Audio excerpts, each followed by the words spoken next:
Bonjour à tous, ici Pierre Verret, analyste technique pour Active Trades et je vous souhaite la bienvenue sur cette nouvelle revue de marché. Au menu cette semaine, nous allons parler des inquiétudes croissantes concernant la montée de l'inflation, des politiques monétaires qui peuvent changer plus tôt que prévu, ainsi que leurs effets sur les marchés actions. Si vous êtes prêts, c'est parti.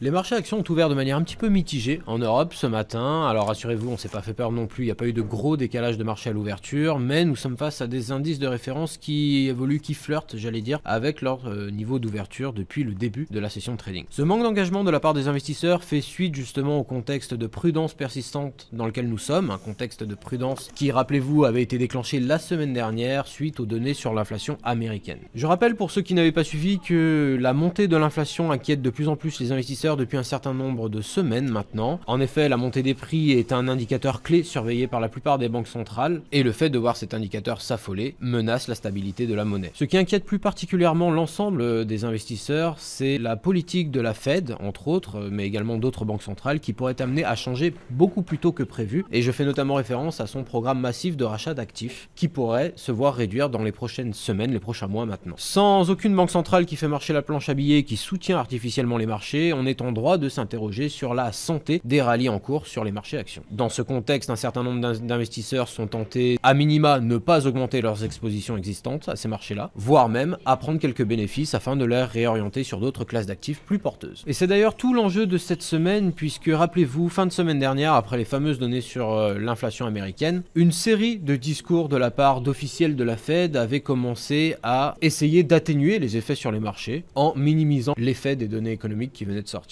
Alors maintenant, bien évidemment, ceci étant dit, la majorité des investisseurs ont les yeux tournés, rivés sur les politiques monétaires du monde entier, en particulier celle du FOMC. Nous avons notamment le vice-président de la Fed, Richard Clarida, et le président de la Fed d'Atlanta, Raphaël Bostic, qui doivent également, qui figurent parmi les discours de la semaine qui vont être extrêmement analysés, disséqués, j'allais dire, par l'ensemble des investisseurs. Une autre chose qui sera bien évidemment disséquée à l'extrême, ce sont bien évidemment les minutes de la Fed qui doivent être publiées, les minutes du FOMC, du dernier meeting FOMC, qui doivent être publiées ce mercredi, et ces minutes-là pourraient bien nous renseigner davantage sur un possible tapering, une possible réduction du programme massif de rachat d'actifs, voire même une réorientation complète de la politique monétaire actuelle. Ce qui aurait un effet bien évidemment extrêmement fort sur le dollar et sur tous les actifs cotés en dollars, comme par exemple la classe d'actifs des matières premières. Ceci étant dit, la banque centrale qui va ouvrir le bal, c'est celle d'Australie, la Reserve Bank of Australia, qui devrait annoncer les minutes de son dernier meeting demain. En attendant, les investisseurs sont plus en mode wait and see, on est face à des marchés qui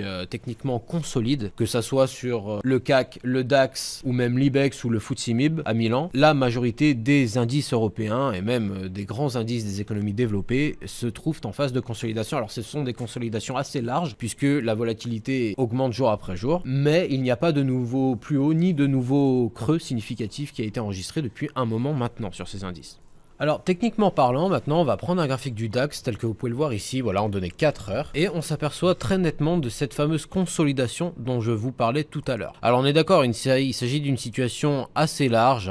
environ 500 points à peu près sur l'indice allemand, mais c'est une consolidation relativement bien respectée, puisque comme vous pouvez le voir ici, à la fois la borne haute et la borne basse jouent extrêmement bien leur rôle de support et de résistance. Actuellement, on se trouve justement suite à un contact qu'on avait eu avec la borne haute, c'est le 3e actuellement, donc c'est la session de vendredi qui nous avait propulsé sur ce plus haut ici. Mais on s'aperçoit que depuis, la prise des bénéfices des investisseurs se fait sentir. On se rend bien compte qu'il y a une belle liquidité vendeuse ici et que le marché justement est prêt à enregistrer un nouvel échec sous cette borne haute. Alors maintenant, évidemment, on va aussi regarder un petit peu ce que nous disent les indicateurs techniques. On a un stochastique qui lui se situe en zone neutre pour l'instant, mais avec une forte pente descendante et qui pourrait bien d'ailleurs passer sa zone de survente d'ici peu, tandis que le RSI, lui qui d'habitude réagit en avance, en tout cas fournit les signaux de cassure en avance par rapport au marché, ne fournit absolument rien tel qu'on peut le voir ici. Voilà, on a un RSI qui n'est pas parvenu à casser son oblique baissière en bleu et qui pour l'instant se redirige tout doucement vers sa zone de neutralité à 50%.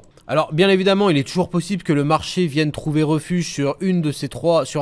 supports ici, les 23,6% à 15 322, les 38,2% à 15 226, soit près de 100 points plus bas, puis les 50% à 15 147. Notez également que les deux moyennes mobiles exponentielles à 89 et 144 périodes se situent entre les 50 et 38,2% de Fibo et repartent également à la hausse. Donc bien évidemment, c'est possible qu'un rebond s'enregistre sur une de ces zones-là. Quoi qu'il en soit, il faudra absolument que le marché s'affranchisse soit de la borne haute du range ici à 15 450 à peu près, soit de la borne basse du range à 14 800 points afin d'engendrer un mouvement beaucoup plus directionnel par la suite. Tant qu'on est là, les investisseurs jouent simplement le jeu de la volatilité et à moins d'être un trader à très court terme et à jouer les oscillations entre la borne haute et la borne basse, mieux vaut ne pas rester exposé à ce type de marché, à ce type de configuration. C'est tout pour cette revue de marché, je vous remercie de l'avoir regardé jusqu'au bout. Comme d'habitude, n'hésitez pas à vous abonner et à cliquer sur la cloche pour ne pas manquer toutes les prochaines sorties vidéo qui vont arriver. Et en attendant, je vous souhaite une bonne semaine et un excellent trading. À la semaine prochaine.